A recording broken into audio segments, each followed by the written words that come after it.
The way you begin the day profoundly sets up the way your day unfolds. The Spartan warriors said it amazingly. They said, sweat more in training and you'll bleed less in war. So you look at most people and they begin their day like a 5-alarm fire. They start checking their email, they start, hitting the ground running. And so what the 5M Club method is really all about is the 20-20-20 formula. Simply, the first 20 minutes of your day is intense exercise, and we can get into why that's important in terms of dopamine and reducing cortisol and serotonin and norepinephrine. And then after that, the second 20-minute pocket, which we can get into, is all about reflection, which is where journaling, meditation. It's journaling and it's meditation and it's visualization, and you can do some affirmations. And guess what? You could just sit there in solitude and think. If you train your brain to do that every single day, then it'll do it on the more difficult and important things in life. But I do my priming, I think you're familiar with, which is the psychological principle, where I take 3 minutes of those 10 minutes after I've changed my body, and I focus on 3 different events in my life that I'm grateful for. I usually pick 2 big ones and 1 small one. It could be as simple as the smile on my daughter's face, the wind against my skin, and it changes your biochemistry. And it's not some fake pump up positive thinking, they're real experiences. So it literally teaches your body to go in that state, because otherwise the environment we're in right now, there's a whole lot of uncertainty and fear. Then real fast, I do this 3-minute process that's kind of like a blessing. And then 3 minutes, the last 3 minutes are called 3 to Thrive, where I focus on 3 things I want to accomplish, and instead of thinking I want to accomplish, I see, feel, and experience it as done. I feel grateful, I celebrate it, and it trains your brain. So in 10 minutes, I'm done. Third thing that I'll do, I immediately send a message or a text or an audio message to somebody as a sincere compliment. It makes me constantly look for the good in the people I work with. Fourth thing I do is whatever I don't want to do, the most challenging part of the day. I want to go handle that problem, I want to handle that issue, because after you do that, everything has momentum. Now, if you give yourself that 1 hour that I call the victory hour, free from distraction, free from interruption, what you're doing is you are building an inner core of heroism and undefeatability, so that 6 o'clock you feel fundamentally different. Your neurobiology is on fire. Your metabolic rate is higher. You know this. You've actually connected with your values. If you've taken some time to journal, you've connected with your mountaintop, you're grounded in what's most important, you've practiced some calm, and you've even done some learning. You're far more intentional, stronger, and energetic and creative by 6 o'clock. Then you go out into our messy world where there's confusion and you face challenges, but you're not busy being busy. You're monomaniacally focused on the few things that will get you to your Mount Everest.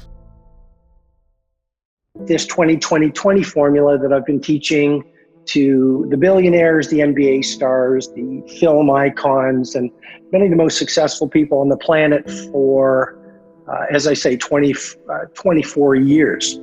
And very high level, Lewis, the 20-20-20 formula is simply this. You get up at 5 a.m., and anyone can get up at 5 a.m. One of the gifts of a human being is neuroplasticity. We are built to change. So please, I would encourage, if we recite our excuses long enough, we actually believe they're true. We are built to change. We are built to grow. We are built to own our heroic nature. And so according to University College London, if we do any practice or habit for 66 days, we reach a point of automaticity where it becomes easier to do that new habit than not do the new habit. Once you wire in the new habit, for the first 20 minutes, 5 to 5:20, you move. Because you can release BDNF, brain-derived neurotrophic factor, which promotes neurogenesis. It optimizes your brain. If you move first thing in the morning, you release serotonin, which makes you feel good. You release dopamine, which sets you up for inspiration. Second, we can get into it more deeply, but second pocket from 5:20 to 5:40 is reflect. While the rest of the world is asleep, there's such quietude in the air. This is where you can pray, you can meditate, write in a journal, sit in quietude, so that you're focused, living your life and your priorities through the day. And then the final pocket of the 20-20-20 is grow. You'll never get old if you grow. You'll never become obsolete in your business, even in a time of great volatility, if you're growing. You'll always stay happy if you grow. So 20 minutes At the end of this victory hour, you spend some time listening to a podcast, an audiobook, you read a book, you study your battle charts. And anyway, that's a general way to explain the 2020 formula that is currently helping millions of people. Everyone who's watching says, oh, this person's successful. This is what they do. I should do that. But what got them there is not what they're doing now. Right. Right. So it's like you want to model the rise. And so a lot of times the rise is a lot of imbalance. It's not always healthy on the rise. No. I would even getting out of like defining health, right? But like I would say that there are absolutely trade-offs, and it's just whether or not you're willing to pay the price for it. And I think then we can take off the label of like, this is good, this is bad, this is healthy, this is unhealthy.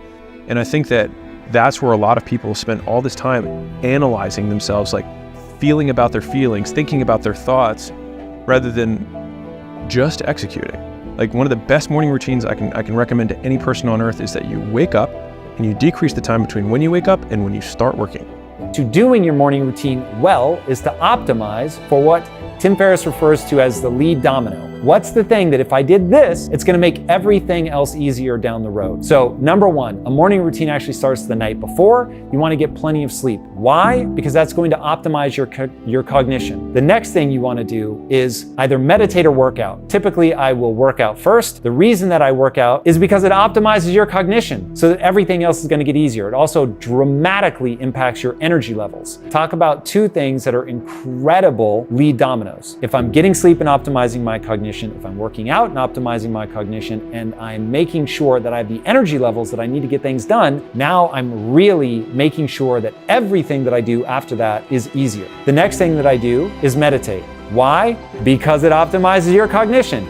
You want to make sure that you're getting all of your background radiation, the stress, the anxiety. You want to get that as close to zero as you can. That way, you think clearly, you get into what I call a calm and creative state, so that areas of your brain that don't often communicate are able to communicate, get better ideas that way. Again, lead domino, improving your cognition, lowering your stress levels, making sure that you're centered and that you've got that energy to move forward. Then I'm going to go down my list of important things. I make that list the day before, so I know exactly what I should be doing at any one time. And again, it's a lead domino strategy.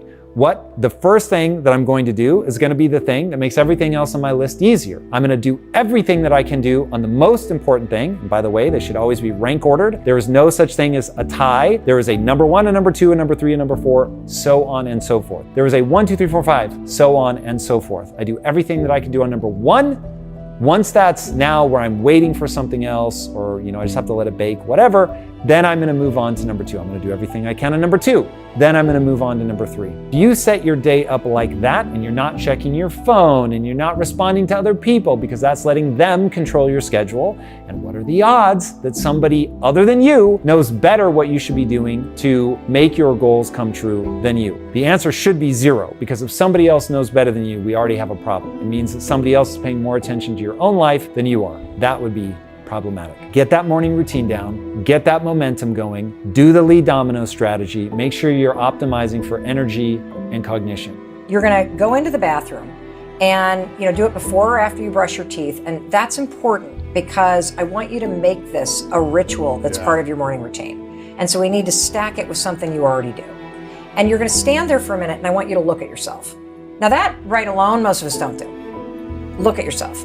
And I want you to just think about the day ahead. This is based on more research. So recent studies show from the University of Florida that if you take just a minute and you set an intention about how the day is gonna go, about who you're gonna be, how you're gonna show up, what's the one thing that kind of matters to you to really make make progress on. If you just kind of set that intention, who am I gonna be today? How am I gonna show up today? Even if it's a hard day, how are you gonna show up?